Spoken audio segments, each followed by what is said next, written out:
શ્રી સરદાર વલ્લભભાઈ પટેલ સ્મારક ટ્રસ્ટ રાજકોટ દ્વારા આયોજિત સરદાર સાહેબને એમની પુણ્યતિથિએ શ્રદ્ધાંજલિ આપવાના આ કાર્યક્રમમાં ઉપસ્થિત આજની આ સભાના અધ્યક્ષ શ્રી હિંમતભાઈ ગોડા, આ ટ્રસ્ટના સૌ ટ્રસ્ટીશ્રીઓ, મંત્રી શ્રી નીલીબેન, મારા પરમ મિત્ર કૌશિકભાઈ અને આપ સૌ સરદાર પ્રેમીઓ, વિદ્યાર્થી ભાઈઓ, આજથી બરાબર 73 વર્ષ પહેલાની વાત છે. 15મી ડિસેમ્બર 1950 નો દિવસ હતો અને મુંબઈના સ્મશાન ગૃહમાં સરદાર સાહેબનો અગ્નિ સંસ્કાર વિધિ ચાલુ. એક તરફ અગ્નિ સંસ્કાર વિધિ ચાલે છે અને બીજી તરફ સરદાર સાહેબની શ્રદ્ધાંજલિઓ પણ અપાય છે. એ વખતે ભારતના તત્કાલીન રાષ્ટ્રપતિ ડોક્ટર રાજેન્દ્ર બાબુ ઉભા થયા અને સરદાર સાહેબને શ્રદ્ધાંજલિ આપતા એવું કહે છે, અત્યારે અગ્નિ સરદારના શરીરને ભરખી રહ્યો છે. કારણ કે અગ્નિ સંસ્કાર વિધિ ચાલુ હતી, સરદારનું શરીર અગ્નિને સમર્પિત થઈ રહ્યું હતું અને એ વખતે ડોક્ટર રાજેન્દ્ર બાબુ આ બોલે છે કે અત્યારે અગ્નિ સરદારના શરીરને ભરખી રહ્યો છે, પણ આ જગતનો એક પણ અગ્નિ એવો નથી કે જે સરદારની કીર્તિને ભરખી શકે. આજથી 73 વર્ષ પહેલા એમણે જે વાત કરી હતી એ વાત આજે સંપૂર્ણપણે યથાર્થ સાબિત થતી હોય એવું આપણને લાગે.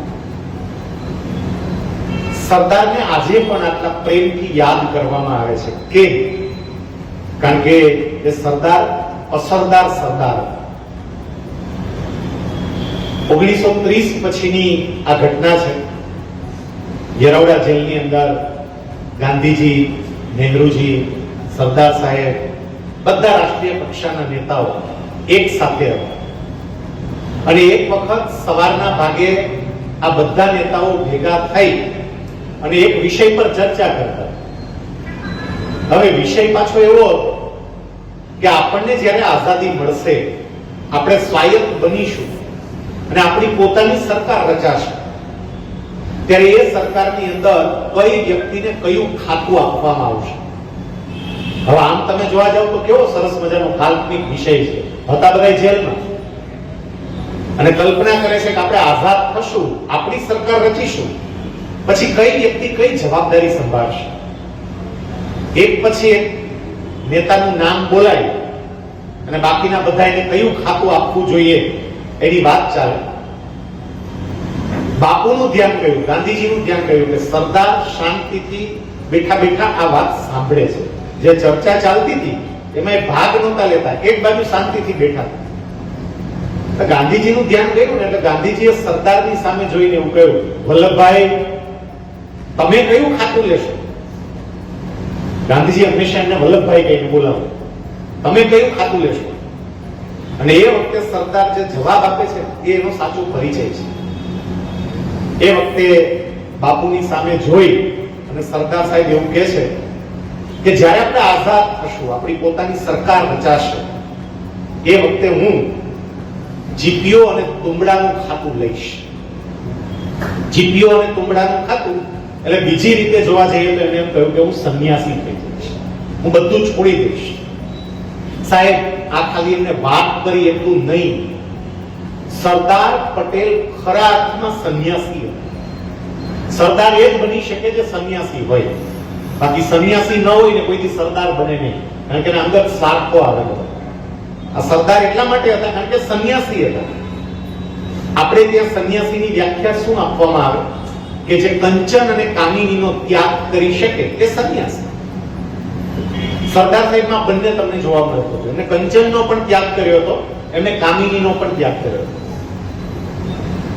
જ્યારે સરદાર સાહેબનું અવસાન થયું 1950માં, આપણને બધાને ખબર છે કે એ વખતે એ ભારતના નાયબ વડાપ્રધાન હતા અને ખાલી ભારતના નાયબ વડાપ્રધાન હતા એટલું નહીં, ભારતના ગૃહમંત્રી હતા, ભારતના માહિતી અને પ્રસારણ ખાતાના મંત્રી હતા, કેટલા મંત્રાલયો લઈને બેઠા હતા. અને સરદાર સાહેબના અવસાન પછી એના બેંક ખાતામાં એની અંગત મિલકત તરીકે માત્ર 237 રૂપિયા હતા. હવે આમાં અમુક વિદ્વાન અમુક રકમ બોલે છે. કોઈ કદાચ 254 બોલે છે, કોઈ કદાચ 270 જેવું બોલે. 300 કરતા કોઈ આગળ વધતું જ નથી. તમે વિચાર કરો કે આ દેશના ગૃહમંત્રી તરીકે તમે કામ કરતા હોય અને તમારી અંગત મિલકત માત્ર 300 રૂપિયા કરતા પણ ઓછી હોય, જે બતાવે છે કે તમે કેટલા કંચનના ત્યાગી છો, તમે કેટલા આનાથી દૂર રહી શકો છો. એટલું જ નહીં, કામિનીની દ્રષ્ટિએ પણ જોઈએ. સાહેબ, કદાચ આ બાબત ઉપર આપણે કોઈએ ક્યારેય વિચાર કર્યો જ નહીં.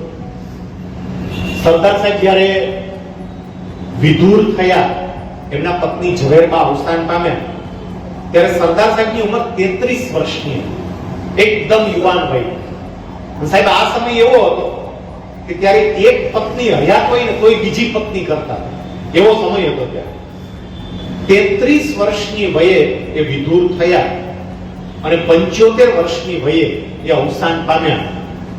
એમના પત્ની આ જગતમાંથી વિદાય લીધી પછી સરદાર સાહેબ 42 વર્ષ આ જગતમાં રહ્યા. પણ આ 42 વર્ષમાં તમે એક ઘટના એવી શોધીને લાવો કે સરદાર સાથે કોઈ સ્ત્રીનું નામ જોડવામાં આવ્યું. એક ઘટના, એક નહીં. એના દ્વેષીઓ પણ સરદારના ચારિત્ર વિશે કશું જ બોલી ના શકે.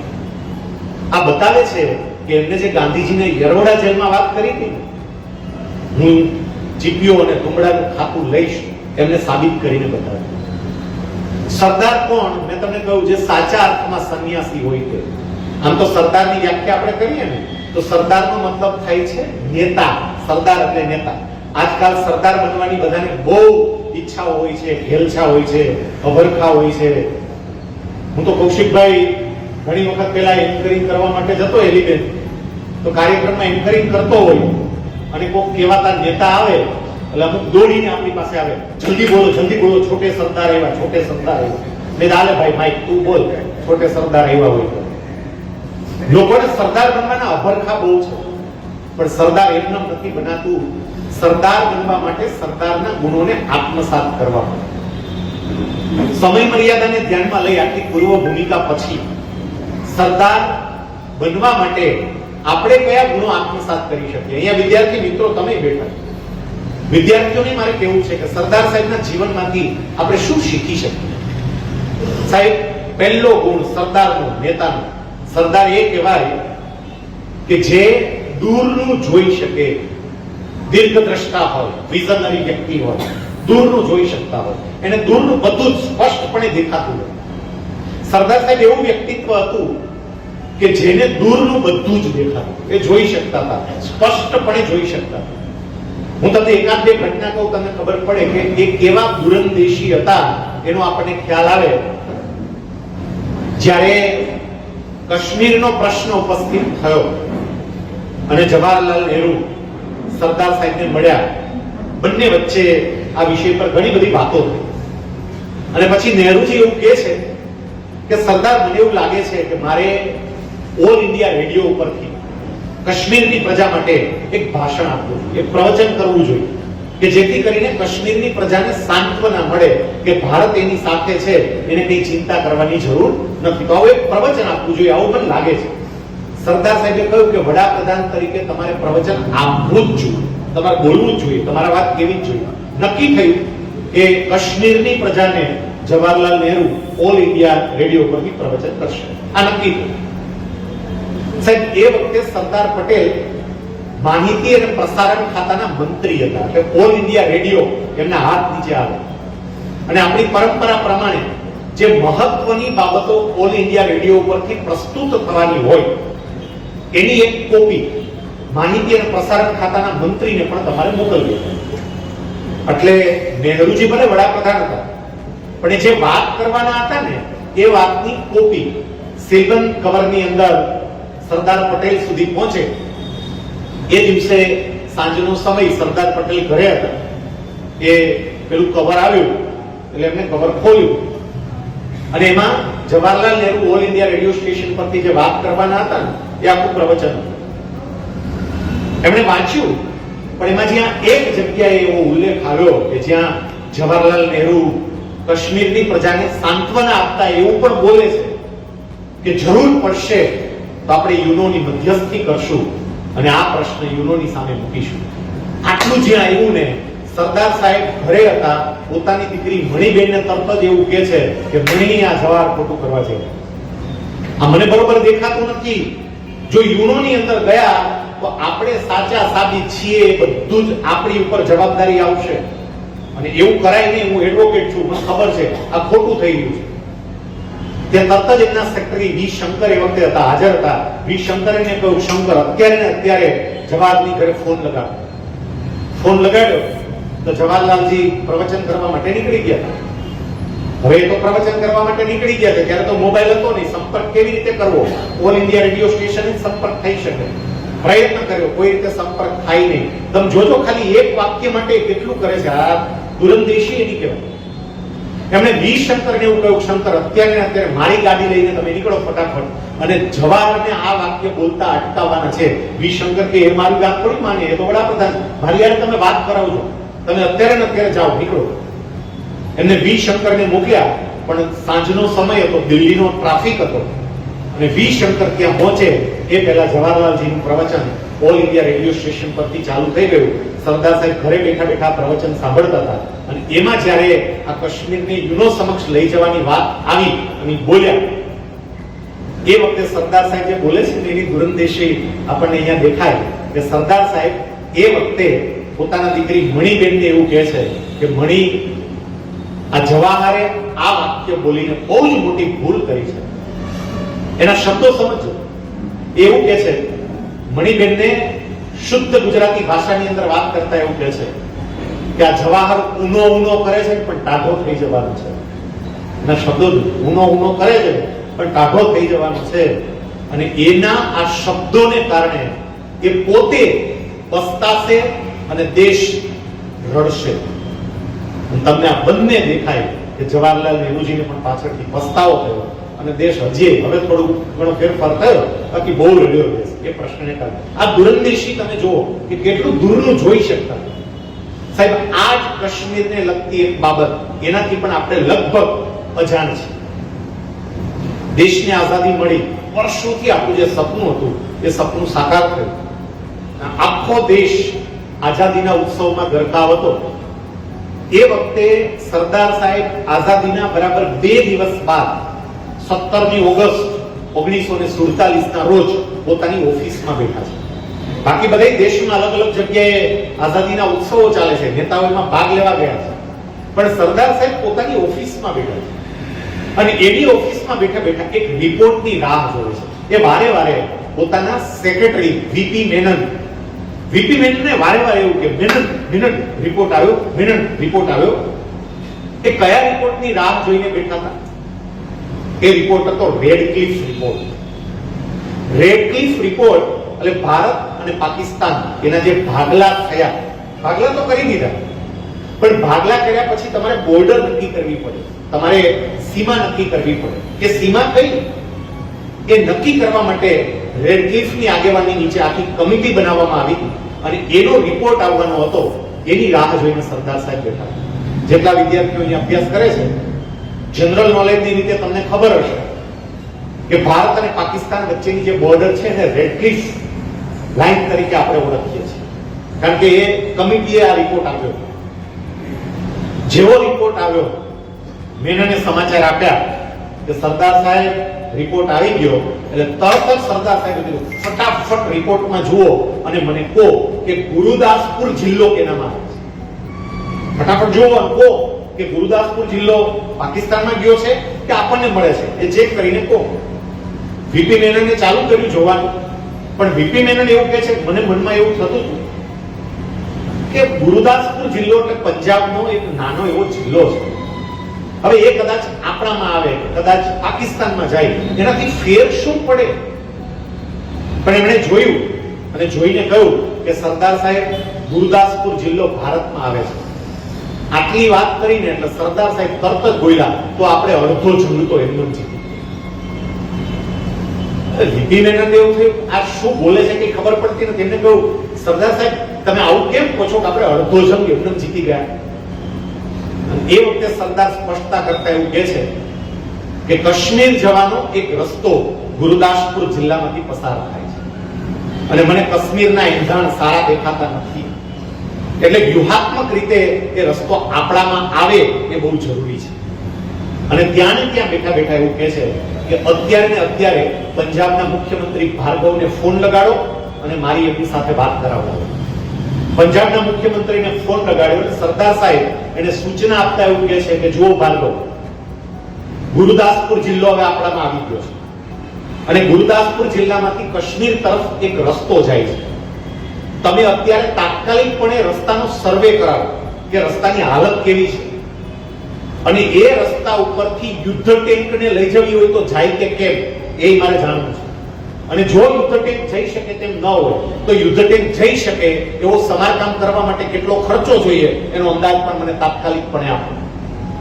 સાહેબ ભાર્ગવ પાસેથી મને થોડા દિવસોની અંદર એ રિપોર્ટ મળ્યો. રિપોર્ટ પ્રમાણે એ રસ્તાની સ્થિતિ એવી નહોતી કે ત્યાંથી ટેન્ક જઈ શકે. નાણામંત્રીને કહી તાત્કાલિક એનું બજેટ મંજૂર કરાવ્યું અને એ રસ્તેથી ટેન્કો જઈ શકે ને એવી વ્યવસ્થા કરાવી. હું તમને કહું છું જે દૂરનું જોઈ શકે તે, હવે જોજો દૂરનું એને કેવું દેખાય. જ્યારે બ્રિટિશરો ભારત છોડી અને ગયા, ઇન્ડિપેન્ડન્સ એક્ટ 1946 તૈયાર કર્યો ભારતની સ્વાયત્તતા માટે, અને એમાં જે 565 નાના મોટા રજવાડાઓ હતા એ રજવાડાઓએ કોની સાથે જોડાવું એના માટે લેપ્સ ઓફ પેરામાઉન્સીની જોગવાઈ કરી હતી. પેરામાઉન્સીનો મતલબ થાય આધિપત્ય સત્તા અને લેપ્સ ઓફ પેરામાઉન્સીનો અર્થ થાય આધિપત્ય ખતમ. એમાં જોગવાઈ કરવામાં આવી હતી કે આ 562 રજવાડાઓમાંથી જેને ભારતની સાથે જોડાવવું એ ભારતમાં જોડાય, જેને પાકિસ્તાન સાથે જોડાવવું એ પાકિસ્તાનમાં જોડાય અને જેને કોઈ સાથે ના જોડાવવું હોય એ સ્વતંત્ર દેશ તરીકે પોતાનું અસ્તિત્વ ચાલુ રાખે. આપણને ખ્યાલ છે કે સરદાર સાહેબની પ્રેમભરી સમજાવટને કારણે અને રાજવીઓના એ ત્યાગને કારણે મોટા ભાગના રાજવીઓએ અખંડ ભારતમાં પોતાના રજવાડાઓ સમર્પિત કર્યા. પણ કાશ્મીર છે ને એ અવધવમાં, ત્યાંના મહારાજા હરિસિંહ અવધવમાં શું કરવું કઈ નક્કી જ નહોતા કરી શકતા. અને એમાંય મોહમ્મદ અલી જીનાએ પાછલે બારણેથી પરોક્ષ રીતે રાજા હરિસિંહ સુધી એવી વાત પહોંચાડી હતી કે તમારે ભારત સાથે જોડાવાની જરૂર નથી, તમારે પાકિસ્તાન સાથે જોડાવાની જરૂર નથી, તમે અલગ દેશ તરીકે તમારું અસ્તિત્વ ચાલુ રાખો અને પાકિસ્તાન તમને જે મદદ કરવાની થશે મદદ કરશે. એટલે કોઈ જોડે જોડાયા નહીં. સાહેબ આટલું મોહમ્મદ અલી જીણાએ પરોક્ષ રીતે સંદેશો અપાઈ દીધો. મહારાજા હરિસિંહને એવું થઈ ગયું કે આપણો અલગ દેશ, પણ પાછલે બારણે એમને કાશ્મીર અને પાકિસ્તાનની બોર્ડર પર જે પઠાણો રહેતા હતા એ પઠાણો દ્વારા જ કાશ્મીર પર હુમલો કરાવ્યો અને એ પઠાણોની આખી ફોજ કાશ્મીર તરફ આગળ વધી અને છેક બારામુલ્લા સુધી પહોંચી ગઈ. મહારાજા હરિસિંહને ખબર પડી કે હવે કોઈ સંજોગોની અંદર આપણે આની સામે ટકી શકીએ તેમ નથી. એટલે એ વખતે એમના દીવાન હતા મેરચંદ મહાજન, એમને મહારાજા હરિસિંહે એવું કહ્યું તમે અત્યારે ને અત્યારે ભારત જાઓ, જવાહરલાલજી અને સરદાર પટેલને મળો અને સૈન્ય મદદની માંગ કરો, આપણને સૈન્યની મદદ આપે, તમે જાઓ. આ બાજુ સરદાર સાહેબને સમાચાર મળ્યા કે કાશ્મીરના દીવાન મેરચંદ મહાજન મળવા માટે આવે છે. જેવા સમાચાર મળ્યા ને એટલે તરત જ વીપી મેનનને એવું કહ્યું કે મેનન જોડાણ તક તૈયાર કરો, કાશ્મીર સહી થશે. અત્યાર સુધી નોથા કરતા તૈયાર કરો, સહી થશે. જોડાણ થતા તો તૈયાર થઈ ગયું. પહેલા મેરચંદ મહાજન આવ્યા, મીટિંગ થઈ અને મીટિંગમાં શરૂઆતમાં તો જવાહરલાલ નહેરુએ ના પણ પાડી હતી, સરદાર સાહેબ ના પાડતા હતા. અને સરદાર સાહેબ એક જ બાબત મેરચંદ મહાજનને કહેતા હતા કે અમે તમને મદદ ના કરી શકીએ કારણ કે તમે અમારી સાથે જોડાયા, તમે અમારી સાથે જોડાયા નથી તો ભારતનું સૈન્ય તમને મદદ કેવી રીતે કરે અને જોડાયા વગર મદદ કરીએ તો અમારે આંતરરાષ્ટ્રીય કક્ષાએ જવાબો આપવો પડે. એટલે મદદ થઈ શકે, ના થઈ શકે એવું નથી, પણ તમારે જોડાવવું પડે ભારત સાથે. મેરચંદ મહાજને ત્યાં જ કહ્યું કે મને મહારાજા હરિસિંહે તમામ પ્રકારની સત્તાઓ સાથે જ અહીંયા મોકલ્યો છે, લાવો જોડાણ કર, ત્યાં સહી કરવાની છે, સહી કરી. પણ આ તો બેરિસ્ટર હતા સાહેબ, એમણે તરત જ કહ્યું કે સહી કરવાનો અધિકાર તમારો નથી, એ તો મહારાજા હરિસિંહ જ કરી શકે. અને આખી પ્રક્રિયા પૂર્ણ ત્યારે થાય કે મહારાજા હરિસિંહ સહી કરે અને પછી લોર્ડ માઉન્ટબેટન વાઇસરોય તરીકે એના પર સહી કરે પછી ફાઇનલ થાય. એટલે સહી તો એમાં મહારાજા હરિસિંહ ની જોઈ. ઝવેરચંદ મહાજને કહ્યું પણ હરિસિંહ તો અહીંયા છે નહીં, એ તો ત્યાં કાશ્મીરમાં છે. સરદાર સાહેબે બધી તૈયારી, હું તમને દૂરંદેશીની વાત કરું છું ને એ સમજો, બધી તૈયારી રાખી હતી કે એક કામ કરો, ચાર્ટર્ડ ફ્લાઇટ તૈયાર જ રાખી છે, ઉપડો જાઓ જોડાણ ખત લઈને. વીપી મેનનને કહ્યું બે જાવ, હારે જાઓ તમે, છેલ્લો પગ પીનો જાય પાછો, હારે જાઓ સહી લઈને આવો. અને ગયા સાહેબ ચાર્ટર્ડ ફ્લાઇટમાં ઝવેરચંદ મહાજન ગયા છે અને હરિસિંહની સહી લઈ અને પાછા આવ્યા. અને હરિસિંહની સહી લઈ જ્યારે પાછા આવ્યા, સરદાર સાહેબે પહેલો ફોન જનરલ ગુજરને કર્યો અને જનરલ ગુજરને એવું કહ્યું કે હવે માત્ર એક ટેકનિકલ પ્રોસિજર બાકી છે, લોર્ડ માઉન્ટબેટનની સહી, એ તો હું કરાવી લઉં છું, પણ તમે તૈયારી કરો, આવતીકાલે સૂર્યોદય પહેલા આપણા ફાઇટર પ્લેન શ્રીનગરની ધરતી પર લેન્ડ થવા જોઈએ. હવે દૂરંદેશીની હું વાત કરું છું એ સમજજો. બીજી તરફ સૂચના આપે છે આર્મી જનરલ કે કામ કરો, પેલો ગુરુદાસપુર થઈને જે કાશ્મીર તરફ જતો રસ્તો છે ને, ત્યાં ટેન્ક ચાલે એ પ્રકારે આખો કમ્પ્લીટ થઈ ગયો છે અને એ રસ્તેથી ટેન્કો રવાના કરો. સાહેબ કેટલા સમય પહેલા એના સ્થિતિ જોઈ લીધી હતી, એ રસ્તો આખો તૈયાર કરાવી દીધો હતો અને રસ્તેથી ટેન્કો રવાના કર્યો. પછી બીજો ફોન એને વડાપ્રધાન જવાહરલાલ નહેરુને કર્યો. જવાહરલાલ નહેરુને ફોન કરીને એવું કહ્યું કે પેલા જોડાણ ખતમાં સહી થઈ ગઈ છે, હવે કાશ્મીર આપણો ભાગ છે અને જે પઠાણો અત્યારે કાશ્મીર તરફ, શ્રીનગર તરફ આગળ વધી રહ્યા છે, એને રોકવા માટે, એને પાછા ખદેડવા માટે મારે ખુદને ત્યાં જવું પડશે. મેં બાકીનાને આદેશ તો કરી દીધો છે, એ તો કાલે નીકળશે, પણ હું પોતે ત્યાં જઈશ ભારતના ગૃહમંત્રી તરીકે.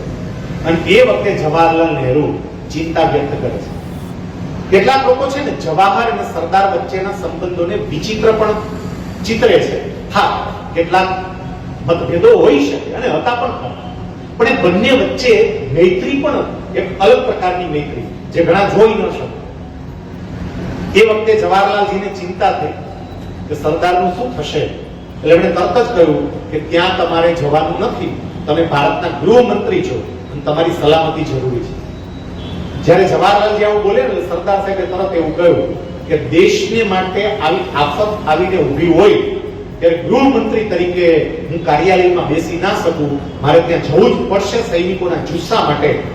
અને કદાચ મને કઈ થઈ જાય ને તો બધા ભેગા થઈને બીજે દિવસે સંસદમાં શ્રદ્ધાંજલિ આપજો, પણ હું તો ત્યાં જઈશ.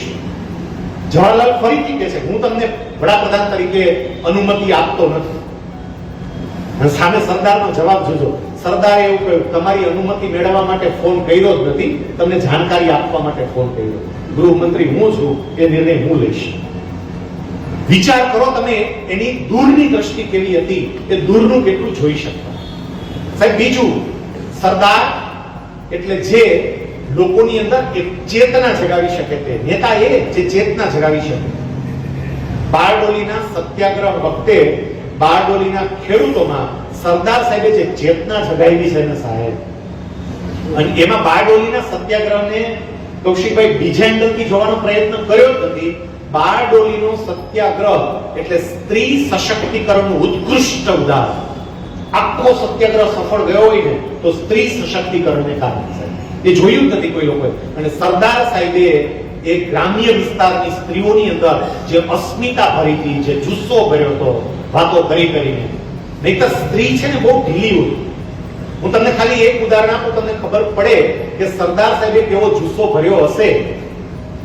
સરદાર સાહેબે બધી બહેનોને એક સાંત્વના આપી હતી. એવું કહ્યું કે બહેનો તમારે મદદ કરવાની છે. બહેનો એટલું ધ્યાન રાખજો કે કોઈ પણ અંગ્રેજ અમલદાર જ્યારે જપ્તી કરવા માટે આવે, અંગ્રેજોને ખબર છે કે તમારા માટે સૌથી મોટામાં મોટી મિલકત તમારા પશુઓ છે. એ વખતે પશુઓ મિલકત હતી અને એમાંય ખાસ કરીને બહેનો માટે ગાય અને ભેંસ એના દીકરા કરતા વધારે વાલા હોય. અને આમાંથી જેટલા ગામડે રહ્યા હોય ને એને ખબર હોય કે ગામડાની બેનને એની ગાય, એની ભેંસ દીકરા કરતા વધારે વાલા. કાલનો જ પ્રસંગ તમને કહું, કાલે એક લગ્નમાં હું અહીંયા હતો, સાંજના 7 વાગ્યા હશે અને 4-5 જણા બેઠા હતા. એમાં એક ભાઈ બધી ભોજનની વ્યવસ્થા કરતા હતા. એટલે ત્યાં એક બેન આવીને કે ભાઈ હવે જમવાનું કંઈક ચાલુ કરો ને. તરત જ કીધું પણ હજી વાર છે, અત્યારમાં શું હજી 7 વાગ્યા છે. એ કે પછી અમારે ગામડે જવું છે ને, ગાય દોવાનો ટાઈમ થઈ ગયો છે, ગાય દોવા માટે જવું પડશે. તો નહીં, તમે દોવા નહીં, તમે જલ્દી જમવાનું ચાલુ કરો. એમના માટે આ ગાય ભેંસ પશુઓ દીકરા કરતા પણ વધારે વાલા હોય. અને સાહેબ એની જપ્તી થાય, એને આ અમલદારો લઈ જાય તો પણ સરદાર સાહેબે આ સ્ત્રીઓમાં એવી અસ્મિતા સિંચી હતી ને કે ગાય ભેંસની જપ્તી થાય પણ એક પણ ગામડાની સ્ત્રી એ અમલદારને નીચું ઝૂકતી નહોતી કે નમતી નહોતી. કાંઈ નહીં, લઈ જાઓ. સરદાર સાહેબે કહ્યું છે તમારે પાછું આવવું પડશે, અમારા કમાડ ઠોકીને આ ગાય અને ભેંસ તમારે પાછી દેવી પડશે, લઈ જાઓ. આ જે અસ્મિતા સ્ત્રીઓમાં એને જાગૃત કરી કે ને નેતા એ છે કે જે સ્ત્રી સશક્તિકરણ સાચા અર્થમાં કરે. ત્યાં બારડોલીની અંદર એક નાની ફલોદ કરીને ગામ છે અને નાની ફલોદ ગામની અંદર એક ઘટના ઘટી. બ્રિટિશરો નિયમોના પાક્કા, એટલે જ્યારે જપ્તી કરવા આવે, જપ્તી શું કામ કરતા, આમ તો આમ બહુ લાંબો વિષય થઈ જાય, પણ ખાલી એટલું સમજો કે જે કર ભરવાનો હતો ખેડૂતોએ કર ભરવાની મનાઈ કરી દીધી. એટલે સરકાર એ કર વસૂલવા માટે ખેડૂતોની સંપત્તિ જપ્ત કરે. પણ જપ્ત ક્યારે કરે? તમારું મકાન ખુલ્લું હોય ને તો જ મકાનની અંદર આવે. આ બ્રિટિશરો હતા, મકાન બંધ હોય તો મકાનમાં ન આવે. એટલે સરદાર સાહેબે એક વ્યવસ્થા કરી કે દિવસે બધા પોતપોતાના કામ કરે, પણ જેવા બ્રિટિશરો આવતા દેખાય એટલે ગામના છોકરાઓને જવાબદારી એને આપે. આમે વિદ્યાર્થી જે હોય ને એને આપણે વાનર વેજા કહીએ, અને વાનર વેજાનું કામ હોય ઝાડવે ચડવાનું. તો આ છોકરાઓની જવાબદારી જેવી આવી હતી કે તમારે ઝાડવા ઉપર બેસવાનું, ઢોલ નગારા લઈને બેસવાનું, અને જેવા તમને ગોરાઓની ગાડીઓ આવતી દેખાય, ઘોડા આવતા દેખાય, જોર જોરથી ઢોલ વગાડવા માંડવાના, અને લોકો પોતપોતાના ઘરમાં ઘૂસી જશે. અંદર જઈને દરવાજો બંધ, પછી ક્યાંથી આવે? દરવાજો બંધ કરી દો તો ન આવે, ખુલ્લો હોય તો આવે. અને નાની ફલોદ ગામની અંદર બ્રિટિશરો જપ્તી માટે આવ્યા, એના સૈનિકો આવ્યા અને તરત જ છોકરાઓએ ઢોલ વગાડવા ચાલુ કર્યા. લોકો ફટાફટ પોતાના ઘરમાં મંડ્યા ભાગવા. એમાં ભવાન પટેલ નામના ખેડૂત હતા ને એ એમના ઘરમાં જતા હતા. જેવા આમ ઘરમાં ગયા, ઘરમાં જઈ અને આમ દરવાજો બંધ કરવા જતા હતા, બરોબર પેલો જે અધિકારી એનો હોય એ જ સમયે ત્યાં પહોંચી ગયો. પાછળ જ આવતો હોય, આને દરવાજો બંધ કરવો અને પેલા આમ દરવાજામાં માથું નાખવું, તો દરવાજાનું કમાડ પેલા ગોરા અધિકારીના કપાળમાં જોરથી ભટકાણું અને એને લોહી નીકળ્યું. એટલે એને કોર્ટમાં કેસ કર્યો. આમને કોર્ટમાં જવાનું હતું. હવે સરદાર સાહેબ, મારે તમને એ કહેવું છે કે સરદાર સાહેબે સ્ત્રીઓમાં જે અસ્મિતાનું સિંચન કર્યું હતું ને એ તમે જોજો.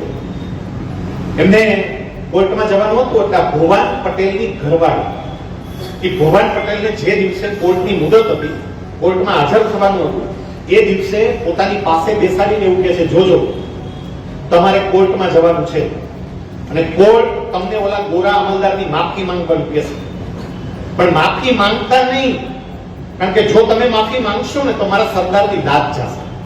તમારે જેલમાં જવું પડે, ભલે જેલમાં જજો, હું એકલી ઘર સંભાળી લઈશ, ચિંતા નહીં કરતા, છોકરાની ચિંતા નહીં કરતા, પણ માફી નહીં માંગતા, મારા સરદારને નીચું જોવું પડે એવું નહીં કરતા. સાહેબ, એક સ્ત્રી પોતાના પતિ માટે આવું બોલે, આ કેવી અસ્મિતા ભર્યો છે.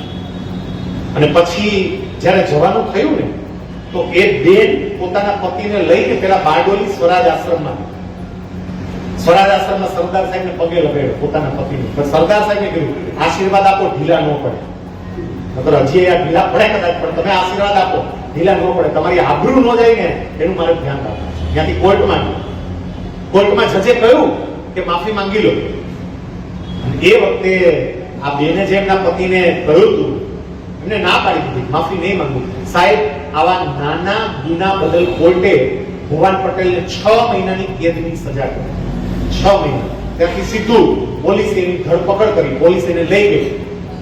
ભુવાન પટેલના કેટલાક મિત્રો પણ સાથે ગયા હતા અને પછી એના મિત્રોને એવી ચિંતા થઈ કે આ ભાઈબંધને તો લઈ ગયા, ભાભી બિચારી ઘરે એકલી, બાળકોને સંભાળવાના, અત્યારે જપ્તી થઈ ગઈ છે, બીજી કઈ છે નહીં, કમાણી કરવું શું? એટલે બધા મિત્રોએ થોડી રકમ કાઢીને પૈસા ભેગા કરી અને ભુવન પટેલની પત્નીને આપ્યું. એવું કહ્યું કે અત્યારે અમારો ભાઈબંધ છે, જેલમાં છે, પણ તમને મદદ મળી રહે એટલે થોડી રકમ તમને આપો. સાહેબ, એ બેન મળેલી રકમ લઈ અને પોતાના સાડલાના છેડે ગાંઠ મારીને બાંધે છે અને પછી ત્યાંથી એ સીધી પાછી સ્વરાજ આશ્રમમાં ગઈ.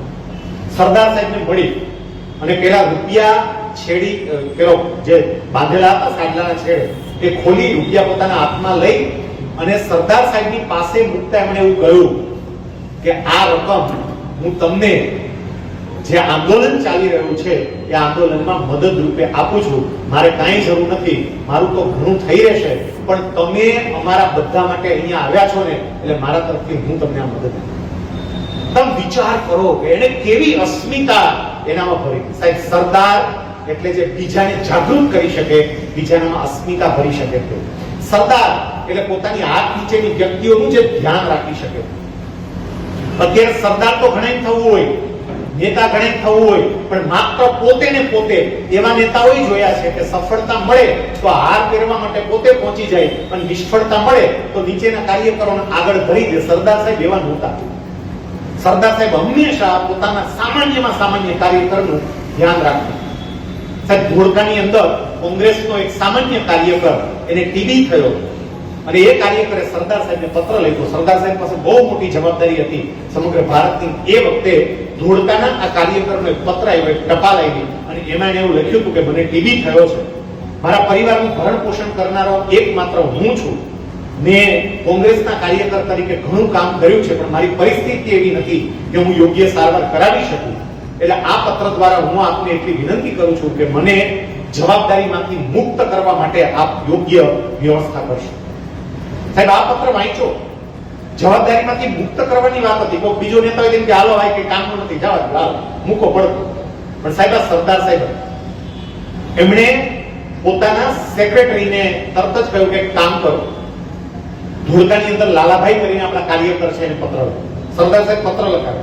લાલાભાઈને પત્ર લખીને એવું કહ્યું કે આપણા આ કાર્યકરને ટીબીનો રોગ થયો છે, એમણે આપણા માટે ખૂબ સારું કામ કર્યું છે, જ્યાં સુધી એનો રોગ સારો ના થાય ત્યાં સુધી એના પરિવારની સંપૂર્ણ જવાબદારી આપણી છે, એટલે દર મહિને એના પરિવારનું ગુજરાન ચલાવવા માટે જેટલી રકમની જરૂર પડે એટલી રકમની વ્યવસ્થા કરાવો. પત્ર લખ્યો.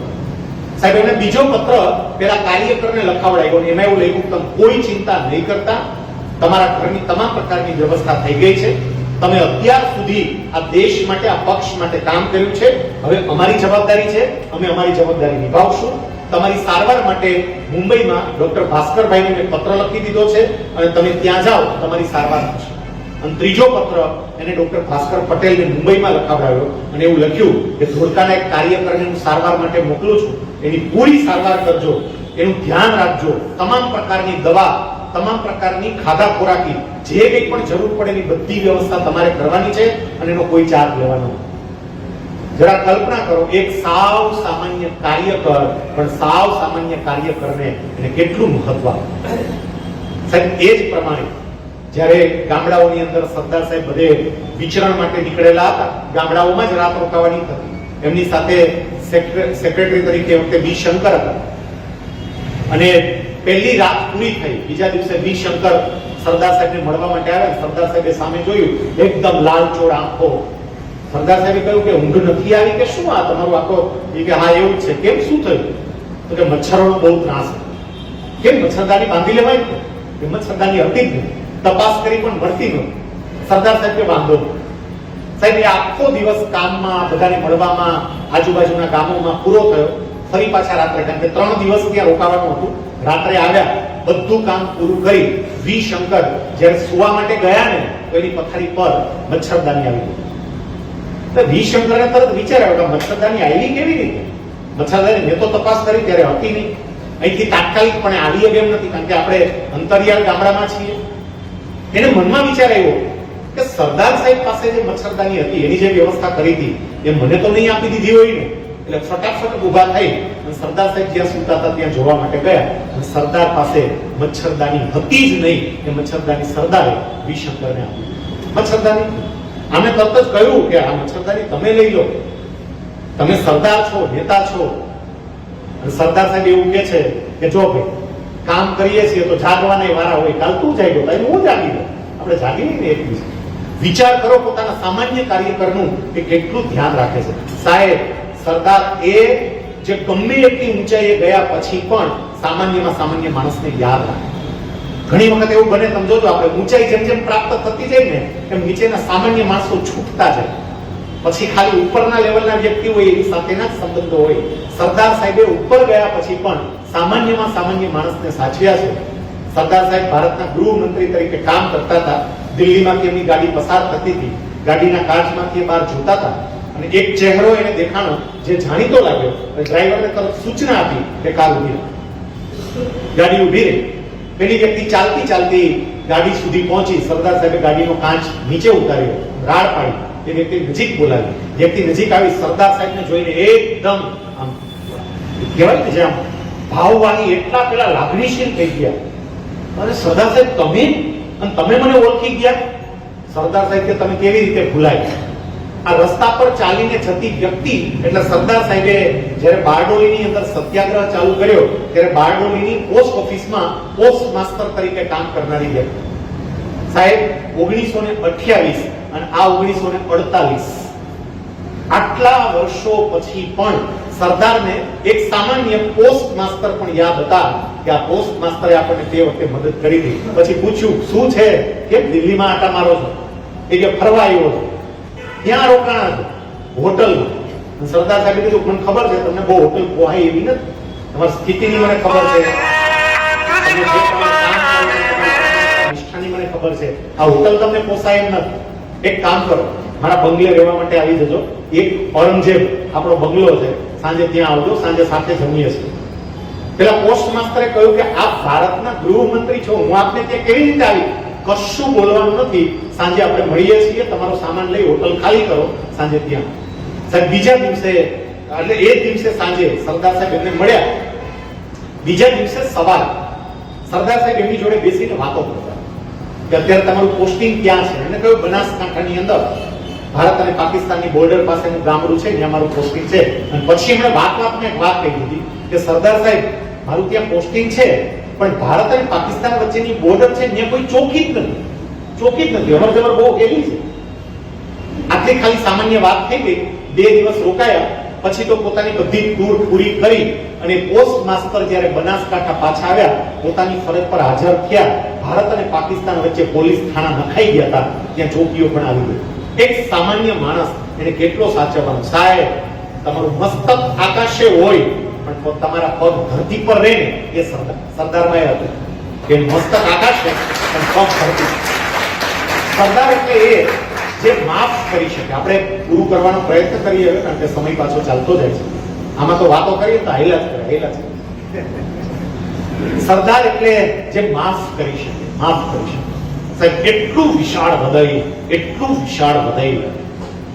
માફ કરવું ને બહુ અઘરું છે, નથી થતું માફ. આમ બરોબરનું એવું ચોંટી ગયું હોય સાહેબ, આપણાને ઘણા માફ નથી કરી શકતા. તમે જોજો અત્યારે લગ્ન ગાળો ચાલતો હોય, જેમને ત્યાં લગ્ન હોય એનો મોટા ભાગનો સમય તો મનાવણામાં જ જતો હોય. તમે જોજો બુઆ આમ રહીને બેઠા હોય, ફઈ આમ રહીને બેઠા હોય, સાવ સામાન્ય બાબત હોય. સરદાર સાહેબે મોટું હૃદય રાખીને જે માફ કર્યું છે ને, હું તમને એની 2 ઘટના કહું કે એમનું હૃદય કેટલું વિશાળ. આપણી બાજુનું મોરબી રાજ્ય, એ મોરબી રાજ્યના મહારાજાનો વીપી મેનન ઉપર ફોન આવ્યો અને વીપી મેનનને એવું કહ્યું કે મારી એક ઈચ્છા છે. શું? તો કે મારો દીકરો ધર્મેન્દ્રસિંહજી જોડાણ ખત પર સહી કરે છે, હું નહીં, મારા દીકરાની સહી થાય એવી મારી ઈચ્છા છે. અને એ વખતે સામેથી કહ્યું કે ભાઈ તમારી વાત સાચી, પણ આના માટે તો સરદાર સાહેબની મંજૂરી લેવી પડે, કારણ કે આખો રાજ્યાભિષેક કરીને એ આખું દેશી રજવાડાનું રિયાસતી ખાતું એના મંત્રી સરદાર પટેલ હતા. આ નિર્ણય હું નહીં લઈ શકું, સરદાર પટેલ પાસે હું વાત કરું. સરદાર પટેલને વીપી મેનને વાત કરી કે મોરબીના મહારાજાની ઈચ્છા છે કે એમના દીકરાનો રાજ્યાભિષેક થાય અને જોડાણ ખત પર એનો દીકરો સહી કરે. સાહેબ સરદાર સાહેબને વખતે બધું યાદ આવી ગયું કે જ્યારે સત્યાગ્રહ ચાલતો હતો ને ત્યારે મોરબી રાજવીએ ઘણા રોડા વચ્ચે નાખ્યા, કેટલી તકલીફો પેદા કરી હતી. સાહેબ આ બધું સરદારને નહીં દેખાતું હોય, પણ એ વખતે સ્થિર બનીને બધું જ માફ કરતા હોય તરત જ કહ્યું કે એમની ઈચ્છા પૂરી કરીએ અને કહો કે રાજ્યાભિષેકની તૈયારીઓ કરો.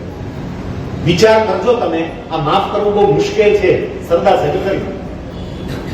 જવાહરલાલ નહેરુજીના જીવનની વાતો પરથી પણ આપણે કહીએ તો ઘણી બધી એવી ઘટનાઓ બની છે કે આપણને એવું લાગે કે જવાહરલાલજીએ સરદાર સાહેબની પ્રતિભાને જે હાઈટ મળવી જોઈએ ને એવી હાઈટ ન મળે એવું ક્યાંક પરોક્ષ રીતે પ્રયત્ન થયો હોય એવું થોડું લાગે. મેં તમને કહ્યું કે બંને વચ્ચે મૈત્રી પણ સારી હતી, પણ મતભેદો પણ હતા.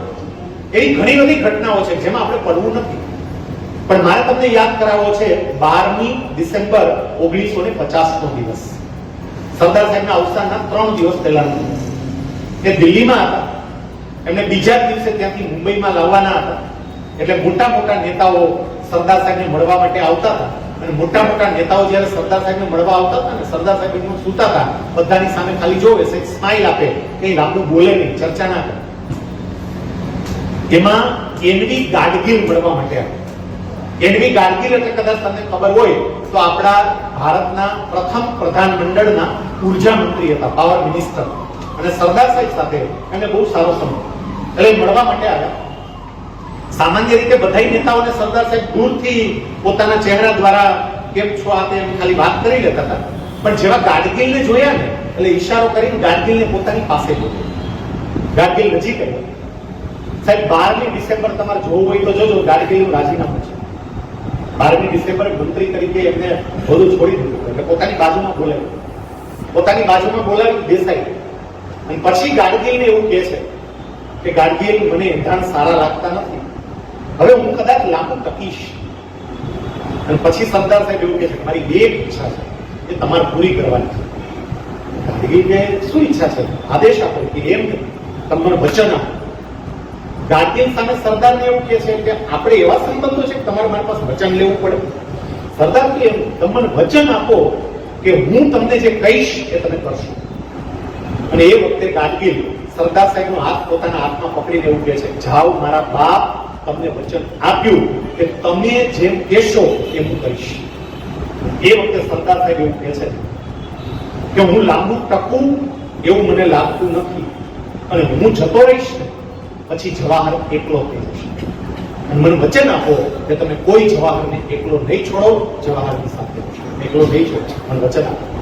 તમે વિચાર કરો, અંતિમ અવસ્થામાં પણ એની હૃદય ભાવના કેવી, અંતિમ અવસ્થામાં આ સરદાર સાહેબ વિશે વાતો કરીએ આમ સમય થંભી જાય. અત્યારે હું તમારા બધાના ચહેરા જોઉં છું, વિદ્યાર્થીઓના ચહેરા પણ જોઉં છું. નહીતર સાંભળવું બધાને કંટાળો આવતો હોય, પણ આ વ્યક્તિત્વ જ એવું ઉત્કૃષ્ટ હતું કે એ વ્યક્તિત્વ વિશેની વાતો આપણે જેટલી સાંભળીએ એટલી ઓછી. આજે સરદાર સાહેબની આ પુણ્યતિથિએ શ્રી સરદાર વલ્લભભાઈ પટેલ સ્મારક ટ્રસ્ટ દ્વારા વિદ્યાર્થીઓમાં પણ સરદાર સાહેબ પ્રત્યે થોડી જાગૃતિ કેળવાય, સરદાર સાહેબને સમજે, સરદાર સાહેબ વિશે જાણે એવા પ્રયત્નો કરવામાં આવે, સ્પર્ધાઓ યોજવામાં આવે. એ પણ ઉત્કૃષ્ટ કામ છે અને એ બદલ ટ્રસ્ટને અભિનંદન આપું છું. આજના દિવસે સરદાર સાહેબના ચરણોમાં એવી પ્રાર્થના કરીએ કે આપ જે રીતે દેશને પ્રેમ કરી શક્યા એવો જ અમે પણ દેશને પ્રેમ કરી શકીએ, એવી અમને શક્તિ આપજો. વંદે માતરમ. ભારત માતા.